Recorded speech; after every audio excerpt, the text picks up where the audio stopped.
Today we're at the Sunny Slope Schoolhouse in Clay County, just outside of Wakefield.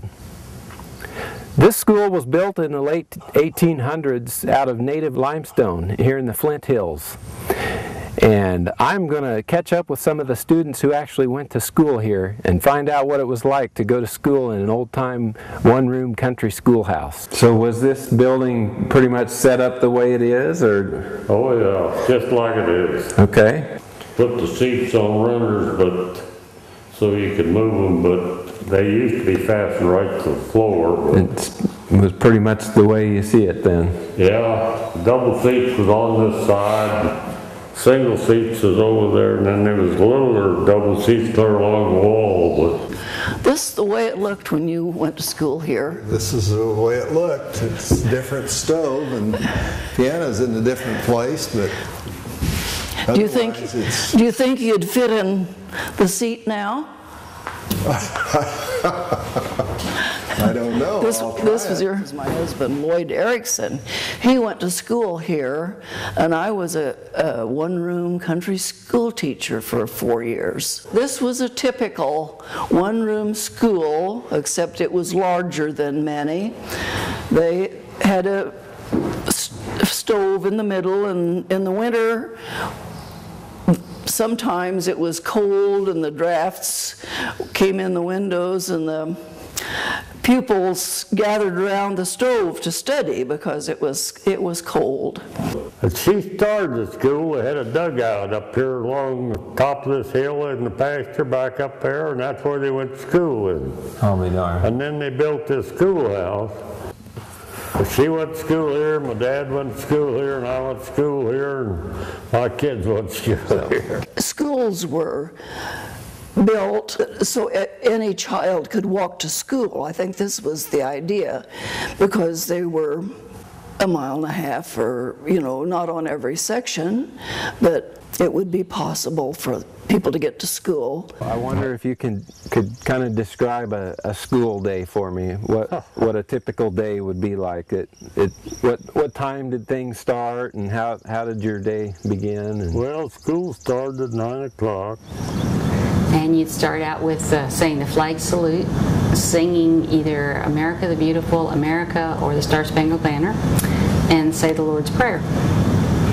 And then I suppose, start out with reading. I don't remember for sure, but start through the classes on that. And then we probably did math, I don't know. Penmanship, English,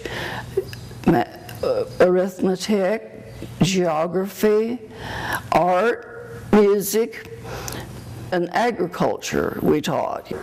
Kids would be here like 7th grade or 8th grade or something, and she'd be having class with them while the rest of them done their studying.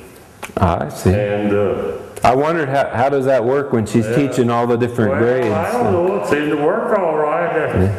All I remember is going into the coat room with an 8th grade girl, and she'd teach 3 or 4 kids.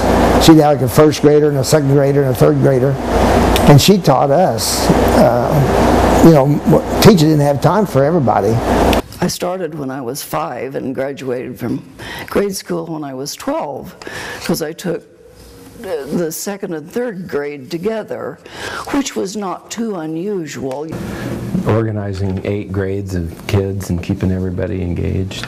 Yeah, and just how, you know, when you're teaching one group up here and then you got somebody misbehaving in the back. I mean, I don't remember a lot of misbehaving, but I'm sure there was. And one year we had, right after the war, we had the one for, we had about 4 teachers that year, because we had a bunch of big boys that were about 15-year-old kids, and teachers would come, stay about 2-3 months, and then leave.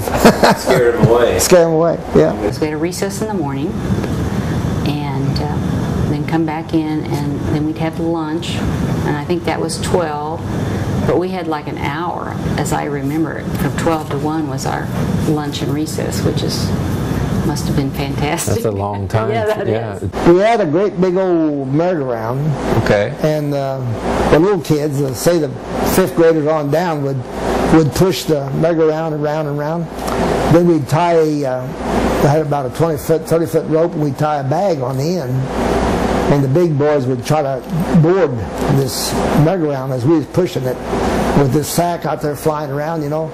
We took a gallon bucket and we'd fill it full of rocks, and we'd get it to go, and then we'd let that bucket loose slowly, and it would fly out there about chin high.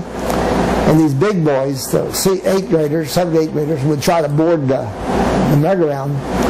And of course the bucket with probably 10 pounds of rocks in it was floating out there. And it would hit kids. In fact, it hit this one guy and wrapped around his throat about 4 times. And we pulled him into the center of the swing, and lucky one of the bigger boys had a knife, because he would have killed him. Wow. Because they cut the rope because it was wound around so tight, and it pulled him into the center and jammed him in there. But there was a lot of big boys that one year, and they was really ornery. I mean, really ornery. They'd take the little kids down to the basement. We had a big full basement underneath the school, and they would take the little 3rd and 4th graders and make them fight, box. Really? And you had to box. I mean, boy, because they'd taunt you so much. If you didn't swing and hit, and that's why they get in trouble. Because were you one of them that had to box for? Yeah. The country schools were 8 months, and then because they were shorter, and the boys had to go back to farming, you know, earlier probably than the kids in the city. My aunt was a teacher in a country school, and she mentioned that she didn't like it because she was all alone. There was no other adults to visit with, so yeah, there would be that side of it. Yeah. I think if you were kind of an independent, it might be an ideal place. Yeah, trying to put myself in their shoes now, I don't know how they did it, you know.